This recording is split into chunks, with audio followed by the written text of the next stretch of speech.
So gun control laws don't make us safer. That's probably not news to you guys, but it's something we gun owners have to keep reminding people over and over and over again. Our next guest knows that all too well. It's Breitbart's Second Amendment writer, Dr. A.W.R. Hawkins. What's going on, man? Not a lot. How are you doing? I'm doing good. I'm nursing a slight headache, but I'll be all right. I think I need some more coffee or something. Yeah, that's what. Coffee fixes almost everything. Yeah, pretty much. Along with water and then more coffee. So you wrote a really good piece about Ontario this week, a city with really strict gun control laws. But yet now they're asking for more? Right. Yeah, they want more because they have one child or youth shot every day. And it's important to understand, just like the left here in America, when researchers in Ontario say child or youth, they mean people. I'm embarrassed to say this. I'm embarrassed for them. They mean people 24 years old and younger. So child or youth probably includes some folks who are married and have kids. You know what's interesting? I mean, and you know this. I think I don't know if it was Mom. Who was it? Moms Demand Action. I don't know. It was one of those loony groups.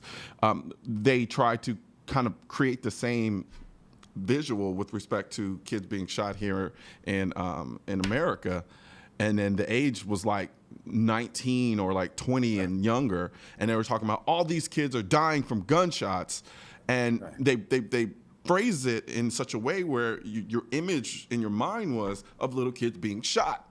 Right. When in reality, the vast majority, we're talking about 80% of those kids were like 17 and 18. And the vast majority of those were the kids who were caught up in the inner city gun violence that we're currently dealing with now in places like Southside Chicago.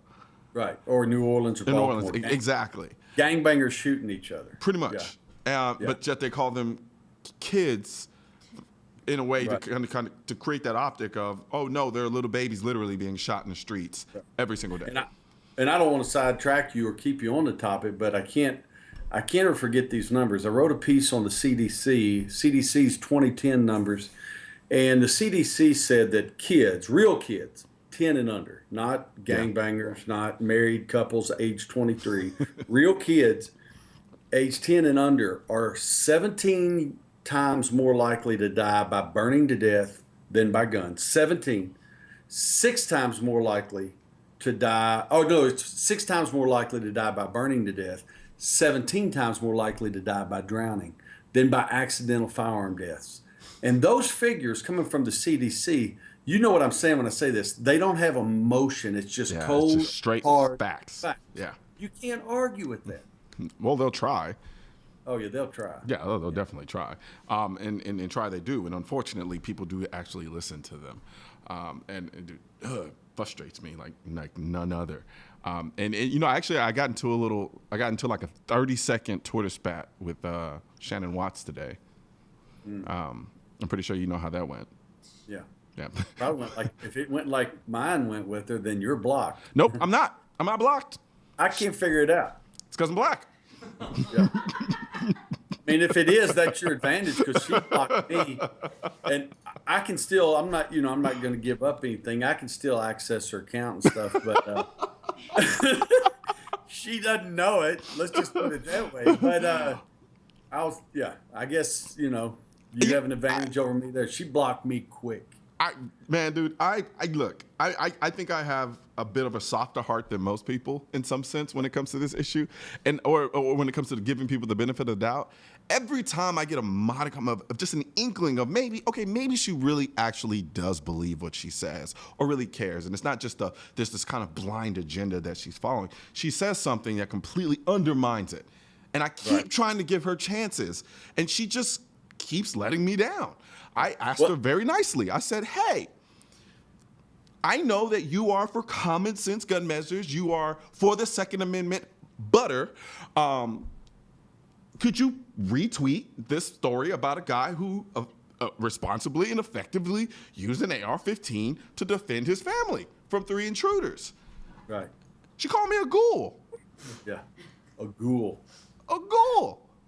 Yeah, they're pro. But they're not what they say. They say they're pro. They say what they want to do is keep guns out of illegal guns. That was Hmm. their first argument. Get rid of the. They want to get rid of all guns. Pretty They've much. shown their colors. They don't just want to stop illicit gun ownership. They want to stop gun ownership. But I'm going to say this. I'm not speaking for you, and I want to be clear because maybe you can have another Twitter deal with it tomorrow. I'm not speaking. I'm not. What I'm saying is I'm not trying to speak for you. I don't think the woman's bright. I think I think if she didn't have a teleprompter and Michael Bloomberg's money, trust me, when the NRA had their event at Nashville, Bob Owens and I snuck down in that crowd. Uh-huh. Bob wore his name tag. I took mine off and tried to blend in.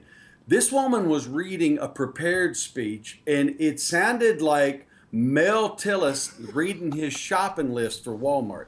I mean, the woman, it was crazy. Just I will say, she's not bright. She's not bright. I will say I can tell that a lot. I really don't believe a lot of her tweets are actually her tweets. It just in a way that she goes about defending them. I will say that much. Right. And so, okay, I'll be honest. I gave her a benefit of doubt once. Ever since then, when she let me down, I really haven't. Just simply because I realize where she's coming from with respect to this issue, and I've honestly tried to have an honest discussion about firearms and just the gun debate in general with her, and to no avail. She still kind of resorted to these childlike sophomore responses, and at that point I figured, okay, I'm just going to turn on the troll button and just have at it with her. Right. But it's Call you unfortunate. a ghoul is kind of weird. Huh? To call you a ghoul over an action that looks so obviously intended to defend life, that is very weird. Well, the interesting thing is they can't acknowledge that blatantly, because by doing so, then it justifies the use of the firearm. And like you and I already said, their overall goal is to get rid of the firearm. Yeah, they cloak it in euphemisms such as common sense gun measures, keeping guns out of the hands of people who shouldn't have them, which is all of America, in their minds. And so what they'll do is, and I posted this too, they'll start off they'll say things like, why would you need it? Like, the chances of you ever needing to use your gun in self-defense is incredibly low. And then I'll show them a self-defense situation, and they'll say, well, those are extremely rare. You're making my point. So then I'll show them a whole bunch of them. And they're like, you're celebrating death. Why would you do that? And I'm like, there you go.